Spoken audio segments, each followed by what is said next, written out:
Olá, sejam bem-vindos à 14ª edição do Reverso. O jornal Laboratório dos Estudantes de Jornalismo da UFES. Eu sou Júlia Bragato. Eu sou Adalberto Cordeiro e você confere nesta edição. Eleições DCE. Fique por dentro do processo eleitoral que vai escolher os novos representantes do Diretório Central dos Estudantes. Acessibilidade na UFES. As dificuldades diárias enfrentadas por quem possui algum tipo de limitação física. Falta de bicicletários e ciclovias. A realidade vivenciada por quem decide apostar no uso da bicicleta para se locomover dentro da UFES. E você também confere projetos desenvolvidos por estudantes de publicidade e propaganda que têm em foco gerar impactos positivos na sociedade. E começa agora mais um Reverso.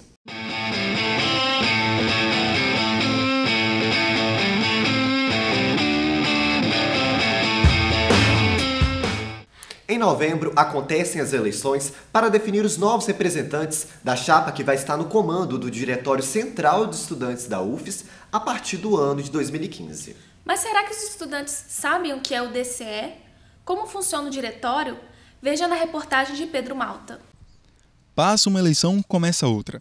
Após várias campanhas difíceis para escolher o novo presidente do Brasil, agora é a vez dos alunos da UFES se prepararem para escolher quais serão os nossos representantes no Diretório Central dos Estudantes.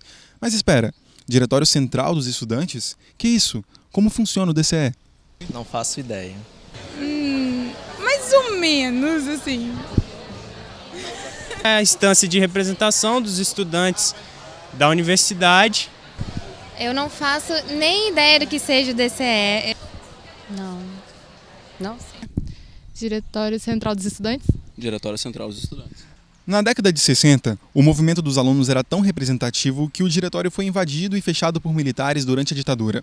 A organização estudantil tornou-se clandestina dentro do próprio campus. Segundo Vinícius Tomás, o DCE é um importante instrumento para garantir a melhora da universidade. O Diretório Central dos Estudantes é a entidade que representa todos os estudantes da UFES. É a entidade para tocar as nossas pautas, as nossas demandas, fazer as mobilizações, mas principalmente o instrumento que a gente tem enquanto estudante para melhorar a universidade. Acho que o DCE ainda é um DCE muito afastado dos estudantes. Ele também destaca as principais conquistas do diretório e a importância dos universitários participarem do processo eleitoral, que ocorrerá no próximo mês. Acho que a principal conquista do último período foi o aumento do valor das bolsas de R$ 360 para R$ 400. Era uma bolsa que estava sem reajuste há cerca de 4, 5 anos. E a gente conseguiu, com muita mobilização, aumentar esse valor, mesmo que em R$ 40, mas é um valor sim, muito significativo. A gente teve muita melhoria também no que diz respeito à assistência estudantil e também a condição dos restaurantes universitários, tanto em Goiabeiras quanto nos outros campi. Sofia Rosa, que já está no seu segundo mandato, reconhece que a comunicação do diretório com os estudantes poderia ser mais eficiente. A comunicação do DCE também foi um quesito que precisa ser avaliado, né? Acho que a gente ainda tem muitas limitações, acho que a questão do Facebook, apesar de um potencial de diálogo muito grande, acho que acaba não conseguindo muito espalhar as informações, mas acho que a partir desse processo inicial, agora dessa próxima gestão, esse cenário pode mudar. O que os universitários desconhecem é que, atualmente, o DCE não é formado exclusivamente por uma única chapa. A representatividade dos eleitos é proporcional ao número de votos recebido por cada grupo inscrito na disputa pelo comando do diretório. A menos, é claro, que uma chapa seja eleita por unanimidade, ou seja, com 100% dos votos. A eleição do DCE é por composição proporcional. Isso significa que o DCE, tendo 19 diretorias, se uma chapa consegue 50% dos votos, então ela vai assumir metade das 19 diretorias. Tendo, por exemplo, uma chapa que tenha 10% dos votos, então ela vai compor 10% dessas 19 diretorias. Então nenhuma chapa ela ganha sozinha as eleições do DCE. Todas as chapas vão ter alguma representatividade na diretoria. As eleições do DCE vão ocorrer entre os dias 17 e 18 de novembro. Ao todo, representantes de 5 chapas inscritas vão estar na disputa pelo comando do Diretório Central. A universidade é aberta para todos, mas isso significa que ela é acessível? Rampas, calçada cidadã, materiais didáticos... Olha, Júlia, a nossa equipe de reportagem foi conferir de perto como que a UFES se prepara para receber os portadores de deficiência. A questão da acessibilidade para pessoas com deficiência ainda é um problema na sociedade. Dentro da universidade, quem possui algum tipo de limitação física também encontra dificuldades diárias, como a falta de materiais didáticos adaptados e de passarelas acessíveis. O doutorando em educação Douglas Christian nos contou como a falta de materiais adequados podem ser prejudiciais para a sua formação. Em termos físicos, a minha maior dificuldade é de enxergar, eu tenho baixa visão. Então, às vezes, é o fornecimento de material ampliado ou digital, né? Que a universidade, aí nem a UFS e nem os professores, eles fornecem. Então, às vezes, você tem que correr atrás desse material por conta própria. Além dos problemas estruturais, o preconceito é outro obstáculo enfrentado por pessoas com deficiência. A maior dificuldade foi as barreiras atitudinais, que são aquelas dos próprios professores na hora de me receber. Né? Eu já tive, quando eu entrei aqui, professores que disseram por que eu estava fazendo aqui. Né? E isso acaba atrapalhando um pouco o processo. De acordo com a Portaria 3.284, são necessárias algumas medidas para garantir acesso igualitário nas universidades federais, como a reserva de vaga nos estacionamentos, a construção de rampas com corrimãos e banheiros adaptados para usuários de cadeira de roda. O chefe de gabinete da reitoria, Debrandi Cavalieri, destacou a acessibilidade como um dos grandes desafios da atualidade e comentou as dificuldades em adaptar as antigas instalações da universidade. É um compromisso de todas as instituições federais e particulares em geral, dar todas as condições para que os cidadãos que possuam um mínimo de deficiência, tanto de mobilidade quanto deficiência auditiva, de deficiência visual, deficiência mental, tenha condições plenas de ingressar na universidade. Bom, a UFES é um campo muito longo, muito grande. Você tem 2 campos no interior, você tem lá em Maruípe e aqui mesmo em Goiabeiras você tem uma diversidade grande de prédios e construções. Há construções de 50, 60 anos, nós estamos comemorando 60 anos da universidade. E naquela época a ideia de acessibilidade nem se passava pela cabeça das pessoas. Então nós estamos fazendo uma luta muito grande para adequar construções antigas à acessibilidade plena. A acessibilidade hoje, eu diria que é um dos grandes desafios da universidade, das instituições públicas, das instituições em geral que dão atendimento à população. O aluno de psicologia Carlos Alexandre Nunes enfatizou que a universidade está muito distante de garantir a inclusão necessária para pessoas com deficiência. Eu estou no meu curso há 6 anos.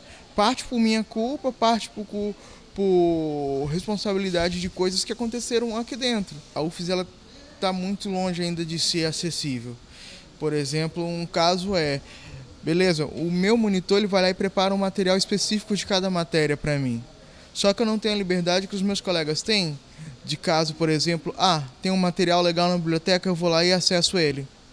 Eu não posso ir lá na biblioteca e simplesmente pegar um livro e ler, porque a UFES ela não tem um setor dedicado na biblioteca dela com materiais acessíveis. Não tem livros em braille, não tem livros em áudio, não tem livros digitalizados, ou seja, eu fico, entre aspas, refém da possibilidade do meu monitor dar conta.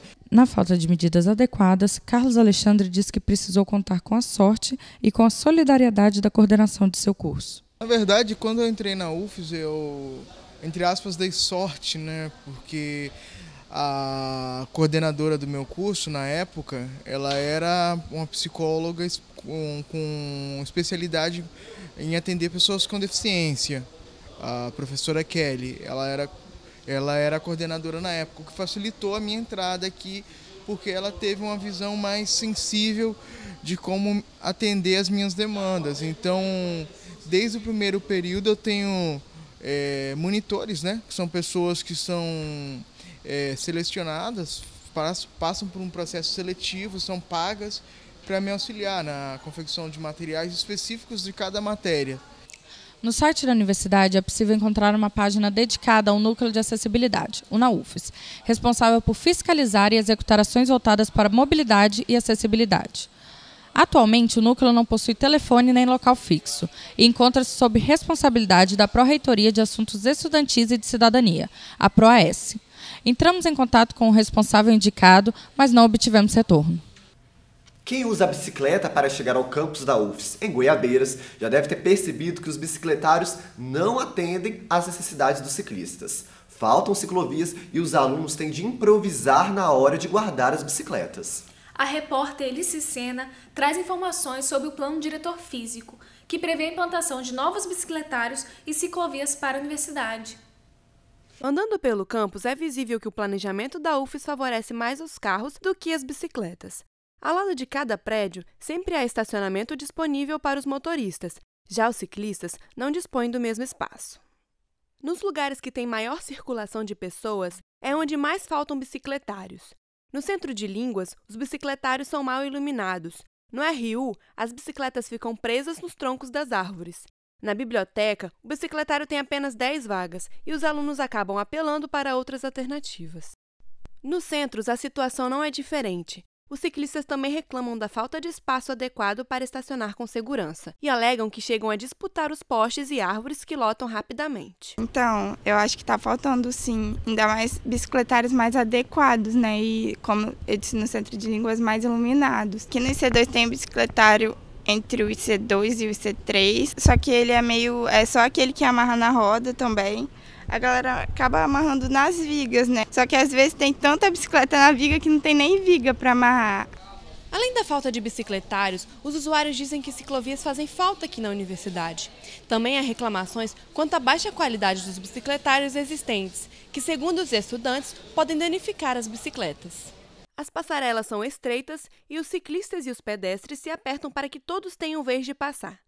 O aluno do Centro Tecnológico fala da dificuldade de dividir o espaço com os pedestres nos corredores da UFES e que já passou por alguns transtornos com os motoristas. Em relação às passarelas, é uma coisa muito complicada, porque a gente, ciclista, a gente de certa forma está até errado em andar na passarela, porque não é o local do ciclista. A relação aqui dentro da universidade com pedestres e com motoristas ainda é um pouco melhor do que fora da universidade. Na verdade é menos pior, né, que também é complicado ainda. Mas ainda assim tem essa questão de buzinar, de tirar fina e de não respeitar mesmo. E acontecem às vezes situações bizarras de alguém chegar, já aconteceu comigo, do cara passar e jogar a fruta em mim, né. O Laboratório de Planejamentos e Projetos da Universidade tem um plano chamado Plano Diretor Físico da UFES, o PDF. Ele estabelece critérios que orientam a ocupação e o uso do solo para o crescimento do campus e prevê a instalação de novos bicicletários e ciclovias no campus. Mas o plano é de 2008 e nada foi feito até hoje. Conversamos com a coordenadora geral do plano para saber o motivo de nada ter sido feito e se existe alguma data para executar o que foi previsto pelo documento. O plano diretor não é um projeto que você execute tudo ao mesmo tempo. Ele é um plano de ordenamento. Então, ele propõe regras para que as coisas sejam sendo feitas a partir daquelas regras. O plano, a gente faz um plano geral. Mas quem define as prioridades é a Pró-Reitoria de Planejamento junto com a Prefeitura. Os recursos que a universidade possui para a infraestrutura são sempre menores do que aquilo que a gente gostaria. E o nosso campus tem muita demanda de coisas, às vezes, que a gente chama dos incêndios que a gente tem que apagar o tempo todo. E aí o que acontece? A bicicleta, ela acaba ficando num outro plano, né?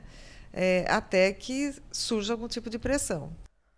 O coletivo Caleidoscópio tem um quadro na rádio universitária para falar sobre essa forma de mobilidade no campus e que a bicicleta é uma pauta que os alunos querem debater.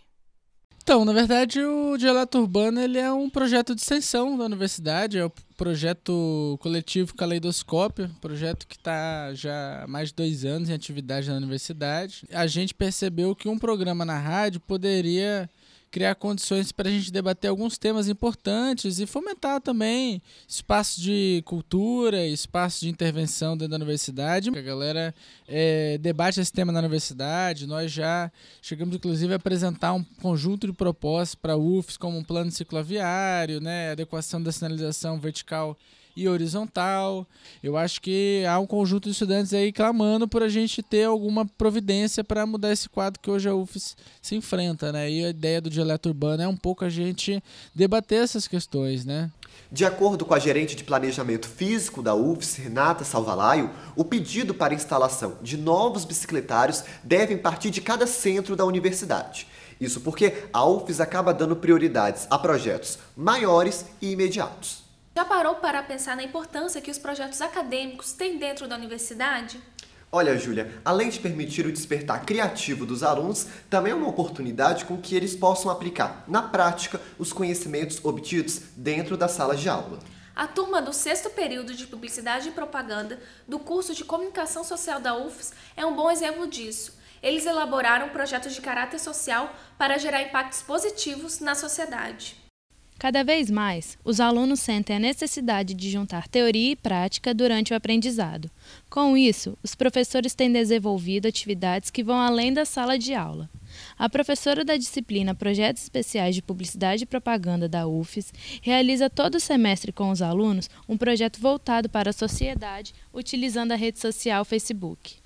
A disciplina pretende consolidar todas as habilidades, competências aprendidas nos semestres anteriores e também interagir com o que eles estão aprendendo nesse semestre. Então é a oportunidade de colocar em prática o que a gente estudou, né, que durante vários anos, e agora a galera vai e coloca em prática. O objetivo dos trabalhos que a gente está priorizando aqui nessa disciplina é trabalhar com a publicidade afirmativa, porque a gente vai para o mercado e trabalha muito com uma publicidade de cunho mercadológico, a gente não tem muita oportunidade.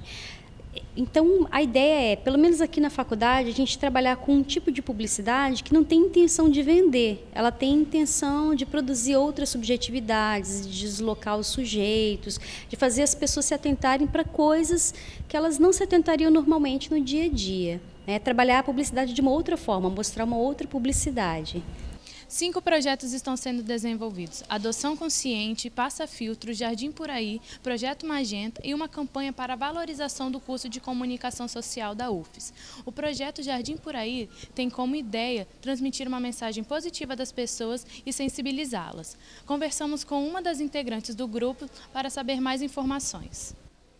O Jardim Por Aí é um projeto que surgiu aqui na universidade. Ele é formado por um grupo de 4 meninas. E esse projeto surgiu em uma aula de uma matéria que nós temos, que é Projetos Especiais de Publicidade. Então, nós tínhamos que fazer um trabalho que tivesse algum cunho social. Foi então quando a Brenda, que é uma das integrantes do grupo, estava voltando para casa e ela estava no ponto de ônibus. E, do nada, ela achou uma flor no ponto de ônibus e isso chamou a atenção dela. Ela estava passando por um dia difícil, então ela resolveu pegar essa flor e ela se perguntou, como que essa flor veio parar aqui? Ela pegou a flor, guardou e estava compartilhando isso com as meninas do grupo. Foi então quando surgiu a ideia de fazer esse trabalho com flores, aproveitando a chegada da primavera e fazendo um projeto de distribuir flores por aí, para que, da mesma forma como ela foi tocada, outra pessoa pudesse ser tocada também. Em suas ações, o Jardim Por Aí escolhe locais movimentados, como a universidade e pontos de ônibus, para deixarem as flores. Depois, eles compartilham as imagens da ação nas redes sociais. Um estudante de comunicação social achou uma das flores e ficou sensibilizado. Eu encontrei a flor próximo ao Semuni 5, né? Ela estava caída perto do banco, em frente ao estacionamento do Cine Metrópolis. E ao pegar a flor eu vi que ela tinha um bilhete, né, que era do projeto, que eu ainda não conheci naquele momento. A flor trazia o recado de que eu podia compartilhar aquilo com algum amigo, com alguma amizade, e eu achei muito bacana, né, achei muito delicado, porque num mundo em que a gente cada vez mais está na correria do dia a dia, a gente parar para observar uma flor e ter essa delicadeza de poder ofertar aquilo para alguma amizade, eu achei muito bacana. E também poder, né, tá com essa ação compartilhando nas redes sociais, né, trazendo a ação também para as redes sociais. O grupo do projeto Jardim Por Aí começou a realizar ações com o público em setembro deste ano. Já o projeto Passa Filtro planeja começar as ações no início de novembro e espera bons resultados. Por enquanto, as atividades estão só no Facebook e o impacto é menor.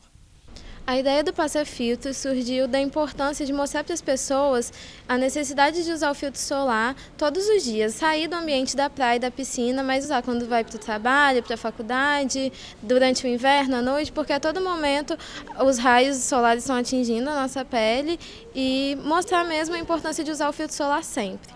Até o final do semestre, todos os grupos da disciplina irão realizar ações dentro e fora da universidade. Os registros ficarão disponíveis nas páginas do Facebook. Lá na rede social você pode procurar pelos projetos Adoção Consciente, Passa Filtro, Jardim Por Aí, Projeto Magenta e uma campanha para valorizar o curso de Comunicação Social da UFES. E assim nós chegamos ao final de mais uma edição do Reverso. Muito obrigada pela sua companhia e até a próxima!